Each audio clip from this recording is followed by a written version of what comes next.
نے خط لکھا اپنے دوست حبیب یمنی کے پاس اور اس میں لکھا تھا، ذرا توجہ سے سننا ایمان تازہ ہو جائے گا، میں بتانا چاہتا ہوں میرا نبی کتنی شان والا ہے۔ اس نے اپنے حبیب یمنی کو خط لکھا، حبیب یمنی ابو جہل کے بزنس پارٹنر بھی تھے اور اس کے ہم سبق ساتھی بھی تھے، بچپن کے دوست بھی تھے اس کے۔ اس نے خط لکھا کہ تم حکیم بھی ہو اور بڑے عقل مند بھی ہو، لیکن آؤ ایک بات ہے تم سے کرنی ہے، جیسی میرا خط تمہیں ملے فوراً چلے آنا مکے میں۔ یہ خط حبیب یمنی تک پہنچا، جیسی خط ان کے پاس پہنچا انہوں نے فوراً سفر شروع کیا، مکے کی سرحد پر آئے۔ ابھی مکے میں داخل نہیں ہوئے ہیں کہ ابو جہل پہلے ہی باہر کھڑا ہو گیا تھا اور ہاتھ میں روئی لے کے کھڑا تھا۔ حبیب یمنی کو آتے دیکھا، اتارا نیچے کا، نیچے اتر، نیچے اترے حبیب یمنی کا اب کیا کہنا ہے؟ کہا پہلے یہ روئی لو اپنے کانوں میں لگا لو۔ کہا کس لیے؟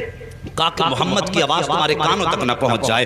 کہا اس سے کیا ہو جائے گا؟ کہا تم نہیں جانتے ہو، اس کی آواز جن کے کانوں تک پہنچ جاتی ہے پھر وہ انہی کی بولی بولنے لگ جاتا ہے، انہی کی بولی بولنے لگ جاتا ہے۔ حبیب یمنی نے کہا چل ٹھیک ہے یار، بتا کیوں تو نے بلایا کس لیے ہے؟ کہا یار تجھے سچ بتاؤں؟ کہا ہاں۔ کہا رشتے میں بھتیجا لگتا ہے لیکن باتیں بڑی عجیب کرتا ہے۔ کہا کیا کہ ہمارے خداؤں کو برا کہتا ہے، کہتا یہ پتھر کے خدا ہیں، یہ کچھ نہیں دے سکتے۔ وہ کہتا کہ ایک خدا ہے اور سب کو مرنا ہے، مرنے کے بعد اپنے اپنے زندگی کے اعمال کا حساب بھی دینا ہے۔ کہا یار ذرا سچ بتا کہ بندہ مر کے پھر سے زندہ ہو سکتا ہے؟ حبیب یمنی چونکہ پڑھے لکھے انسان تھے، کہنے لگے یار باتیں تو وہ سچی کرتا ہے، جس نے جب کچھ نہ تھے تب پیدا کر دیا، تو اگر وہ مارنے کے بعد پیدا زندہ کر دے تو کون سی بڑی بات ہے؟ کہا یار ذرا ساتھ چل۔ ہاتھ پکڑا ابو جہل نے حبیب یمنی کا، اپنے نبی کی شان ملاحظہ کرو، اپنے گھر میں لایا۔ اب حبیب یمنی کہتے بلایا کس لیے ہے تو نے؟ کہا یار میں نے تجھے اس لیے بلایا ہے، ذرا اس کا علاج تو کر دے، تو حکیم ہے، نبض پکڑ کے دیکھ لے، اس کا علاج کرنا ہے۔ حبیب یمنی کہتے ہیں ٹھیک ہے بلاؤ، میں ہاتھ پکڑ کے دیکھوں گا۔ اب ذرا توجہ سے سننا، یہ دشمن کی بولی ہے، سچ وہ ہوتا ہے جو سر چڑھ کے بولا کرتا ہے۔ اگر کوئی اعلیٰ حضرت کو گالی دے تو اس کے بکواس کرنے سے اعلیٰ حضرت کے رتبے کم نہیں ہو جاتے ہیں، مخالف اسی کے ہوتے ہیں جو حق پہ ہوا کرتا ہے، دشمن اسی کے ہوتے ہیں جو سچ پہ ہوا کرتا ہے، کبھی اہل غیرے کا کوئی مخالف نہیں ہوا کرتا ہے۔ ذرا توجہ سے سننا پیارے، ابو جہل نے کہا تھا کہ میں نے تجھے علاج کے لیے بلایا ہے۔ کہا ٹھیک ہے بلاؤ۔ کہا کیا کرے گا؟ کہا نبض پکڑ کے دیکھوں گا۔ ابو جہل کہنے لگا یار اگر تو نے نبض پکڑ لی تو بات ہی ختم ہو جائے گی۔ کہا کس لیے؟ کہا ہاتھ مت پکڑ لینا۔ کہا کیوں؟ کہا جو اس کے ہاتھ میں ہاتھ دے دیتا ہے پھر وہ بولی اس کی بولنے لگ جاتا ہے۔ کہا یہ کہنا کیا چاہتا ہے؟ تب ابو جہل نے کہا تھا یار سن بات سچی ہے لیکن ذرا دماغ میں اتار لینا، ایک دن میں گیا تھا محمد کے پاس اور میرے ہاتھ میں پتھر تھے، میں نے جا کے کہا تھا بتا میری مٹھی میں کیا ہے، تو انہوں نے میری طرف دیکھا اور دیکھنے کے بعد کہا اگر میں بتاؤں تو کیا کمال ہوگا، اگر یہ خود بتائیں جو تیری مٹھی میں تب کمال ہو جائے گا۔ کہا میں خوش ہو گیا، میں سوچنے لگا یار اب تو یہ پھنس گئے ہیں، میرے ہاتھ میں پتھر ہے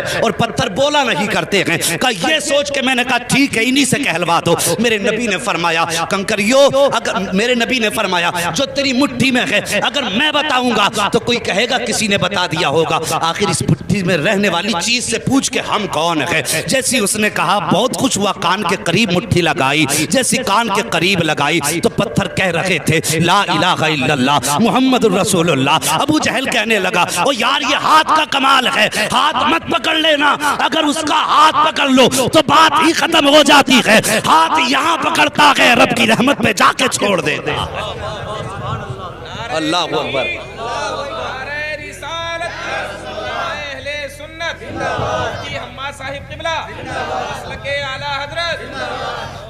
ہاں صاحب کہا کہ ہاتھ مت پکڑ لینا۔ کہا ٹھیک ہے پھر؟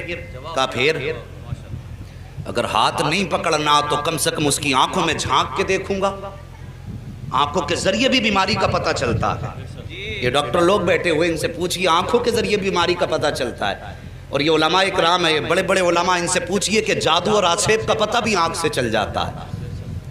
تو کہنے لگے ٹھیک ہے پھر آنکھ میں جھانک کے دیکھوں گا۔ کہا اس کی آنکھوں میں آنکھیں مت ڈال دینا۔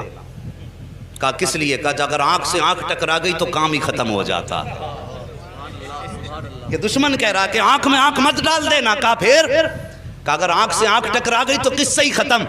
کہا کیا ہو جاتا؟ کہا ایک بار بلال کی نظر پڑ گئی تھی محمد کے چہرے پہ، پورے مکے نے مارا، یہاں تک کہ جسم سے خون بہا، کھال جلائی، چربی پگھل کے جلی۔ میں نے کئی بار مار کے کہا تھا محمد کا دامن چھوڑ دے۔ کہنے لگا اس کی آنکھوں کا کمال یہ ہے کہ جب سے اس کی نظر محمد کی نظروں سے جا کے ٹکرائی ہے، دنیا کا ظلم ایک پلے میں، بلال کی ہمت ایک پلے میں، وہ دنیا چھوڑنے تیار ہے، محمد کو چھوڑنے تیار ہی نہیں ہوگا۔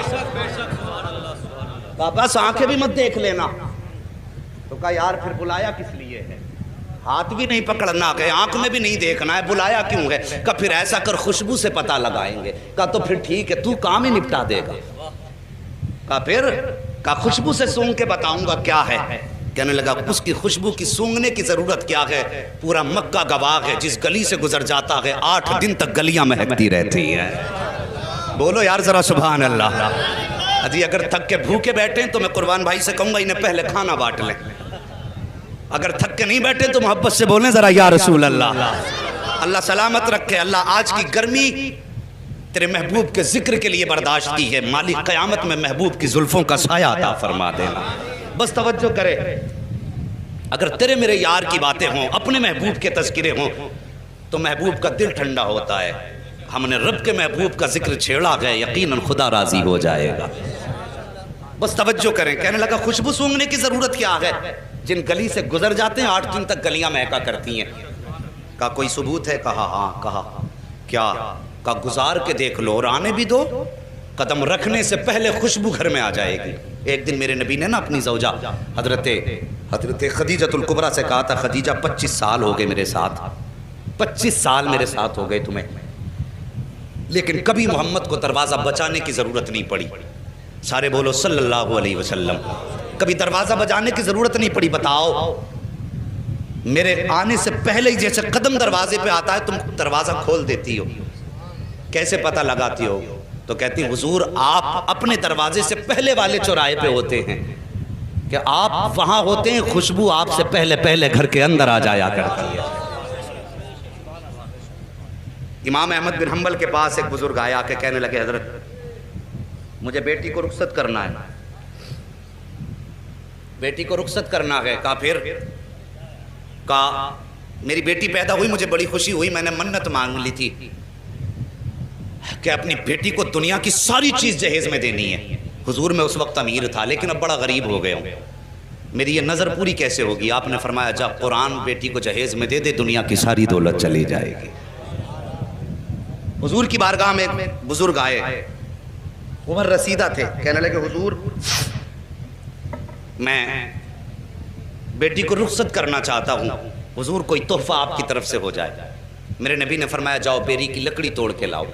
وہ ایک لکڑی توڑ کے لائے، حضور نے نا یوں، توجہ ہے اشکر بھائی، حضور نے یوں اپنے بازو سے رگڑی اور اس پہ سرکار کا پسینہ لگا اور فرمایا جاؤ یہ عطر اپنی بیٹی کے لگا دینا۔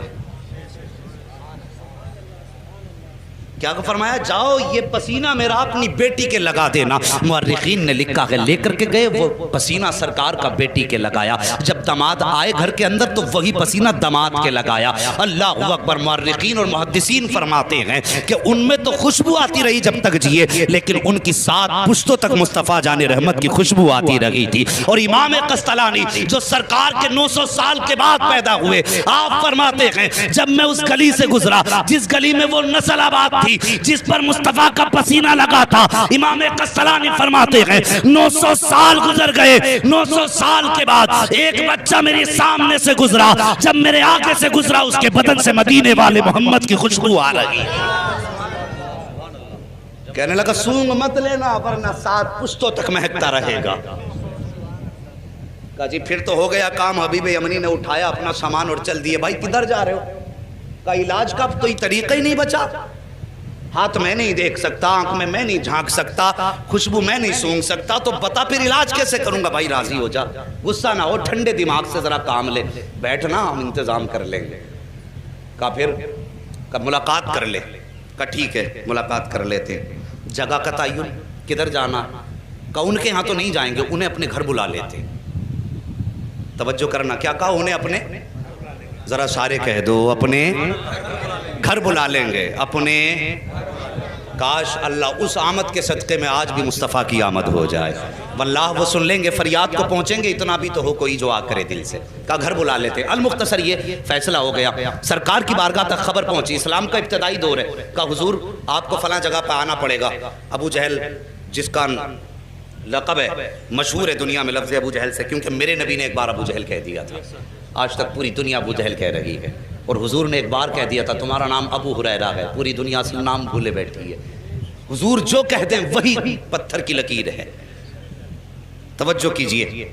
کہا ٹھیک ہے لیکن جب یہ خبر ہوئی کہ حضور ابو جہل کے گھر جا رہے ہیں، اصل نام ابو جہل کا عمرو بن ہشام ہے، کہ عمرو بن ہشام کے گھر حضور جا رہے ہیں، باتیں ہونے لگی کہ دشمن کے گھر جا رہے ہیں، حضور کا دل تھوڑا رنجیدہ ہوا، یا اللہ مکے میں ایسی باتیں ہو رہی ہیں، فوراً رب کی جانب سے پیغام آیا، محبوب اداس کیوں ہوتا ہے، گھر اس کا ہے چرچا تو تیرا ہی کرا رہے ہیں، خرچ اس کا ہے چرچا تو تیرا ہی ہے نا، پریشان کیوں ہوتا ہے، اللہ اکبر۔ اب سرکار کو دعوت دے دی گئی، اب ابو جہل کی پلاننگ دیکھو، کہنے لگا سنو بھائی، میں نے یہ سنا جب وہ آتے ہیں تو تم اس کی عزت کے لیے کھڑے ہو جاتے ہو، آج وہ آئے نا تو کوئی کھڑا مت ہو جانا، اپنی جگہ سے مت اٹھ جانا، تاکہ انہیں لگے کہ ان کی اوقات کیا گئی، اسے معلوم نہ تھا آج پالا کس سے پڑ گیا ہے، یہ جانتا نہیں تھا آج کس سے پنگا لے رہا ہے، کہا اٹھنا مت تاکہ انہیں اپنی عزت کا پتہ چل جائے، لیکن یہ اپنی پلاننگ کر رہا تھا۔ ادھر رب نے فرمایا جبریل جی رب جلیل، کہا کیا کر رہے ہو، کہا رب حکم فرما دے، کہا آج ابو جہل کے گھر میں پلاننگ ہو رہی ہے، محبوب آئے تو پھر کسی کو اٹھنا نہیں ہے، کہا جاؤ فرشتوں کی جماعت ساتھ لے کے چلے جاؤ، اور جتنے بیٹھے ہیں نا ابو جہل عتبہ شیبہ بڑے بڑے دشمن، سب کے پیچھے جا کے ایک ایک فرشتہ کھڑا کر دو، جیسے محبوب پہنچے اور جو اٹھنا نہ چاہے جبریل تیری ذمہ داری ہے کان پکڑ کے اس کو سیدھا کھڑا کر دینا۔ آج بھی لوگ بھوکا کرتے ہیں کہ سلام کھڑے ہو کے کیوں پڑھتے ہو، قیام تعظیمی یہ رب کراتا ہے، اور قیام تعظیمی سے روکنا تمہارے باپ ابو جہل کا کام تھا، انہوں نے کہا کھڑا نہیں ہونا کسی کو بھی، اور رب نے فرمایا دیکھوں آج کون کھڑا نہیں ہوگا، محبوب میرا جسے میں چاہوں گا وہ کھڑا ہوگا، اللہ اکبر۔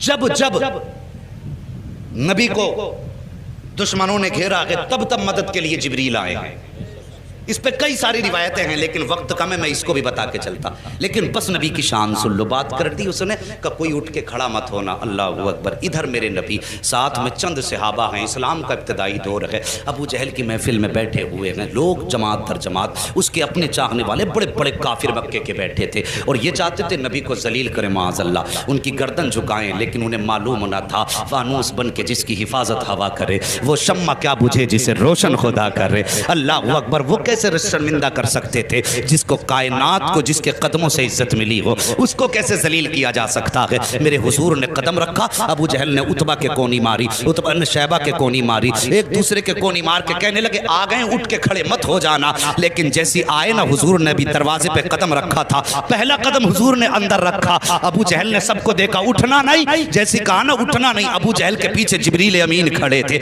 سب سے پہلے ابو جہل کا کان پکڑا اور سیدھا کھڑا کر دیا، جب ابو جہل کھڑا ہوا عتبہ خود کھڑا ہو گیا، شیبہ خود کھڑا ہو گیا، دشمن خود بخود کھڑے ہو گئے، جب سب کے سب کھڑے ہو گئے میرے حضور نے اندر قدم رکھا، آئے عزت سے اپنی جگہ پہ بیٹھے، اور بیٹھنے کے بعد پھر پوری جماعت پہ ایک نگاہ ڈالی، جب نگاہ ڈالی ایک دوسرے کو تک رہے تھے، عتبہ شیبہ سے کہہ رہا تھا یار کیوں کھڑا ہو گیا، شیبہ عتبہ سے کہہ رہا تھا تو کیوں کھڑا ہوا، سب مل کے چودھری ابو جہل سے کہہ رہے تھے تم کیوں کھڑے ہو گئے، وہ کہہ رہا تھا یار مجھے خود نہیں پتا چلا میں کیسے کھڑا ہو گیا ہوں، میرے حضور بیٹھے ہیں، اور بیٹھنے کے بعد پھر میرے آقا نے فرمایا تھا چھوڑ دے اس کے کان، اتنا کہا نہ دھڑام سے ابو جہل نیچے گرا، جیسے نیچے گرا حبیب یمنی کہتے ہیں او حبیب یمنی نے کہا تھا ابو جہل پتا چل گیا ہے کہ سچا کون ہے جھوٹا کون ہے، تیرے کھڑے ہونے نے بتا دیا ہے کہ جھوٹا تو ہے، سچا رب نے محبوب کو بنا کے بھیجا ہے۔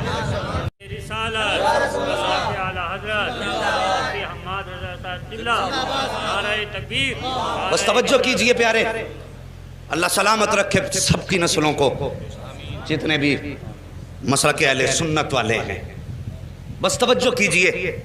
بیٹھ گئے، حبیب یمنی کہنے لگے مجھے اس نے بلایا ہے اور اس لیے بلایا ہے کہ سنا ہے آپ ایسی ایسی بات کرتے ہیں، میرے نبی نے فرمایا ہاں میں اللہ کا رسول ہوں، خدا ایک ہے، قولوا لا الہ الا اللہ تفلحوا انی رسول اللہ، ہاں میرے نبی نے فرمایا، حضرت حبیب یمنی ابھی ایمان نہیں لائے تھے، کہنے لگے اچھا اگر آپ نبی ہیں تو یہ تو میں بھی جانتا ہوں کہ نبی جادوگر کا جادو آسمان پہ نہیں چلتا ہے، صرف زمین پہ چلتا ہے، اس کا دعویٰ یہ کہ آپ جادوگر ہیں، میرے نبی کے بارے میں کہنے لگے کہ ابو جہل کا دعویٰ یہ کہ آپ جادوگر ہیں، لیکن میں یہ جانتا ہوں کہ جادوگر کا جادو زمین پہ چلتا آسمان پہ نہیں، اور نبی وہ ہوتا ہے جو دل کے حال جانتا ہے۔ آج بد مذہب بدعقیدہ لوگ کہتے ہیں کہ حضور کو پیٹھ کے پیچھے کی خبر نہیں، حبیب یمنی ایمان لانے سے پہلے جانتے ہیں نبی وہ ہوتا ہے جو دل کی بات جانتا ہے، جو راز جانتا وہ نبی ہوتا. یہ حبیب یمنی کہہ رہے ہیں. کہتے حضور اس لیے میرے 2 سوال ہیں, 2 سوال یاد رکھنا. حبیب یمنی کیا کہتے ہیں میرے؟ بولو سارے بولو. میرے 2 سوال ہیں. ایک سوال میں کروں گا, جواب آپ کو دینا ہے. دوسرا سوال بھی آپ کریں گے, جواب بھی آپ دیں گے. یہ 2 باتیں کہیں حبیب یمنی نے. اتنی بات کہی میرے نبی فرماتے ہیں ٹھیک ہے بتاؤ پہلا سوال کرو. کہا میں جانتا ہوں کہ جادوگر کا جادو آسمان پہ نہیں چلتا. اگر آپ نبی ہیں تو چلیے چاند کے 2 ٹکڑے کر سکتے ہیں آپ؟ وقت دوپہر کا تھا, دوپہر کا وقت تھا, سورج تھا, چاند نہیں تھا اس وقت میں. کہا آپ چاند کے 2 ٹکڑے کر سکتے ہیں؟ میرے حضور اٹھے, کہا چلیے. حضور آگے آگے, حبیب یمنی پیچھے پیچھے, ابو جہل سب سے پیچھے. جب حضور چلنے لگے نا, ابو جہل نے یوں گردن جھکائی, چہرہ اتر گیا. ایک کہنے لگا چچا بات کیا ہے؟ کہا بات پوچھتا کیا ہے, جو یہ کہہ دیتا ہے وہ کر کے دکھا دیتا ہے. اگر اس نے کہہ دیا ہے تو اب سمجھ لے ٹکڑے کر کے دکھائے گا چاند کے. اللہ اکبر. جبل ابو قبیس پہ میرے نبی تشریف فرما ہوئے. دوپہر کا وقت تھا, اشارہ کیا تو سورج چھپ گیا, دوسرا اشارہ کیا چاند آ گیا. اس کے بعد آقا نے حبیب یمنی کی طرف دیکھا, کہا کروں ٹکڑے؟ کہا جی. اتنا کہا میرے حضور نے انگشت نبوت اٹھائی اور یوں اشارہ کیا تو ایک ٹکڑا پورب میں تھا, دوسرا پچھم میں چلا گیا ہے. چاند 2 ٹکڑے ہو گیا. جب چاند 2 ٹکڑے ہوا, آپ فرماتے ہیں اب بتا کیا رائے ہے, انہیں جوڑنا ہے یا قیامت تک کے لیے ایسے ہی چھوڑنا ہے؟ اللہ اکبر. حبیب یمنی نے کہا تھا اب جوڑ بھی دیجئے.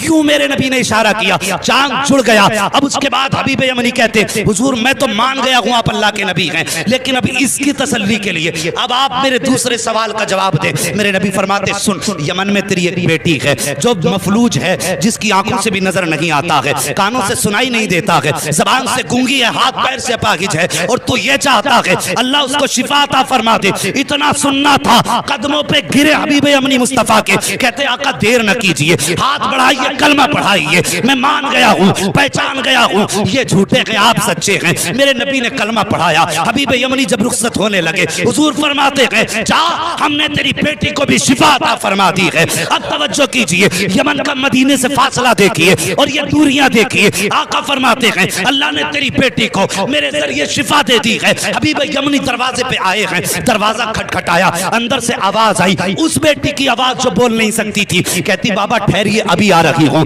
بچی جو چل نہیں سکتی تھی توڑ کے دروازے پہ آئی ہے, دروازہ کھولا. حبیب یمنی نے بیٹی کو دیکھا, زارو قطار رونے لگے. فرماتے بیٹی یہ کیسے ہو گیا, کیسے ٹھیک ہو گئی؟ بچی نے کہا تھا بابا دوپہر کا وقت تھا, میں لیٹی ہوئی تھی, لیکن اچانک شور ہوا کہ اندھیرا ہو گیا ہے. اندھیرا ہو گیا ہے بابا, مجھے تو نظر نہیں آتا, لیکن جیسی شور ہوا اندھیرا ہو گیا. میں یہ سمجھی رات ہو گئی ہے, میں لیٹی, میری آنکھ لگ گئی. کیا دیکھتی ہوں؟ خواب میں بڑے حسن والا چہرہ, بڑی خوبصورت وجاہت والا ایسا چہرہ تھا بابا کہ نظر پڑنے کے بعد ہٹنے کا نام نہیں لے رہی تھی. وہ میرے خواب میں آیا, اس نے آ کے میرے سر پہ ہاتھ رکھا. بابا ہاتھ لگنے کی دیر تھی کہ میرے پورے بدن کو اللہ نے شفا بخش دی ہے, اور بابا مجھے کلمہ بھی پڑھا کے گیا ہے. اللہ اکبر. اتنا سنا, بیٹی کے سر پہ ہاتھ رکھ کے حبیب یمنی روئے اور کہتے بیٹی میں بڑے نصیب والا ہوں, جس کی تو بات کر رہی ہے میں اسے دیکھ کے بھی آیا ہوں, اس کے ہاتھ میں ہاتھ دے کے بھی آیا ہوں, اور اس کے شہر میں کلمہ پڑھ کے آیا ہوں. تب بیٹی نے رو کے کہا تھا بابا نصیب والے آپ نہیں ہو,